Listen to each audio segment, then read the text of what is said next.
ಕಳೆದ ಬಜೆಟ್ನಲ್ಲಿ ಘೋಷಣೆಯಾದ ದಕ್ಷಿಣ ಕನ್ನಡ ಜಿಲ್ಲೆಯ ನಾರಾಯಣಗುರು ವಸತಿ ಶಾಲೆ ಬಂಟ್ವಾಳದ ಪುಂಜಾಲಕಟ್ಟೆ ಬಾಡಿಗೆ ಕಟ್ಟಡದಲ್ಲಿ ತಾತ್ಕಾಲಿಕವಾಗಿ ಆರಂಭಿಸುವ ನಿಟ್ಟಿನಲ್ಲಿ ಶಾಸಕ ರಾಜೇಶ್ ನಾಯ್ಕವಳ್ಳಿ ಪಾಡಿಗುತ್ತು ಅವರು ಕಟ್ಟಡವನ್ನು ಪರಿಶೀಲಿಸಿದರು. ಜೊತೆಗೆ ನಾರಾಯಣಗುರು ವಸತಿ ಶಾಲೆಯ ಕಟ್ಟಡ ನಿರ್ಮಾಣಗೊಳ್ಳಲಿರುವ ನಿವೇಶನವನ್ನು ವೀಕ್ಷಿಸಿದರು.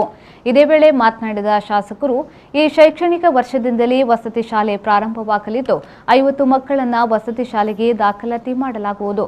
ಸದ್ಯಕ್ಕೆ ಬಾಡಿಗೆ ಕಟ್ಟಡದಲ್ಲಿ ಸಕಲ ವ್ಯವಸ್ಥೆಗಳೊಂದಿಗೆ ವಸತಿ ಶಾಲೆ ಆರಂಭಿಸುವುದಾಗಿ ತಿಳಿಸಿದರು. ವಸತಿ ಶಾಲೆಯ ಮಕ್ಕಳಿಗೆ ಎಲ್ಲ ರೀತಿಯ ಶಿಕ್ಷಣವನ್ನ ನೀಡುವುದರ ಜೊತೆಗೆ ಕ್ರೀಡೆಯಲ್ಲಿ ಆಸಕ್ತಿ ಮೂಡಿಸುವ ನಿಟ್ಟಿನಲ್ಲಿ ಯೋಜನೆಯನ್ನ ರೂಪಿಸಲಿದ್ದೇವೆ ಎಂದು ಹೇಳಿದರು. ತುಂಗಪ್ಪ ಬಂಗೇರ ಅವರ ಬಹಳ ವರ್ಷಗಳ ಕನಸು ಇದಾಗಿದ್ದು, ಉತ್ತಮ ರೀತಿಯಲ್ಲಿ ಸುಸಜ್ಜಿತ ಕಟ್ಟಡ ನಿರ್ಮಾಣಕ್ಕೆ ಗ್ರಾಮಸ್ಥರು ಸಹಕಾರ ನೀಡಬೇಕು ಎಂದು ಶಾಸಕರು ಹೇಳಿದರು. ಆರೋಗ್ಯ ಮತ್ತು ವಿದ್ಯೆ ಇದೆರಡಕ್ಕೆ ಬಹಳಷ್ಟು ಪ್ರಾಮುಖ್ಯತೆ ನಮ್ಮ ಸರ್ಕಾರ ಕೊಡ್ತಾ ಇದೆ. ಒಟ್ಟಾರೆ ದೇಶದಲ್ಲಿ ಅದನ್ನು ಮೋದಿಯವರ ಕಲ್ಪನೆ. ವಿದ್ಯೆ ಮತ್ತು ಆರೋಗ್ಯ ಎರಡಕ್ಕೆ ಸರ್ಕಾರದ ವತಿಯಿಂದ ಸಿಕ್ಕಿದೆ ಅಂತಂದ್ರೆ ಬೇರೆ ಎಲ್ಲದಕ್ಕೂ ಜನರಿಗೆ ತೊಂದರೆ ಇಲ್ಲ.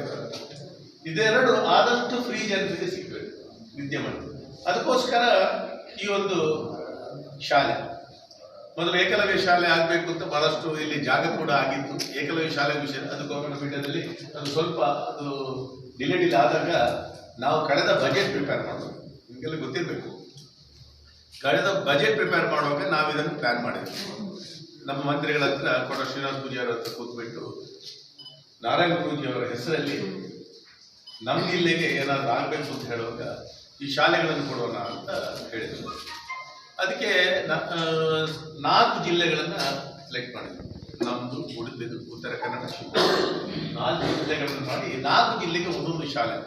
ಈ ಸಂದರ್ಭದಲ್ಲಿ ಮಾಜಿ ಜಿಲ್ಲಾ ಪಂಚಾಯತ್ ಸದಸ್ಯ ಎಂ ತುಂಗಪ್ಪ ಬಂಗೇರ, ಪಿಲಾತಬೆಟ್ಟು ಗ್ರಾಮ ಪಂಚಾಯತ್ ಅಧ್ಯಕ್ಷೆ ಹರ್ಷಿಣಿ ಪುಷ್ಪಾನಂದ, ಹಿಂದುಳಿದ ವರ್ಗಗಳ ಇಲಾಖೆಯ ಜಿಲ್ಲಾಧಿಕಾರಿ ರಶ್ಮಿ ಎಸ್ಆರ್, ತಹಶೀಲ್ದಾರ್ ಡಾಕ್ಟರ್ ಸ್ಮಿತಾ ರಾಮು, ಹಿಂದುಳಿದ ವರ್ಗಗಳ ಅಧಿಕಾರಿ ಬಿಂದಿಯಾ, ಕಟ್ಟಡದ ಮಾಲಕ ಪ್ರಶಾಂತ್ ಪುಂಜಾಲಕಟ್ಟೆ, ಕಾಂತಪ್ಪ ಕರ್ಕೇರ ಮೊದಲಾದವರು ಈ ವೇಳೆ ಹಾಜರಿದ್ದರು.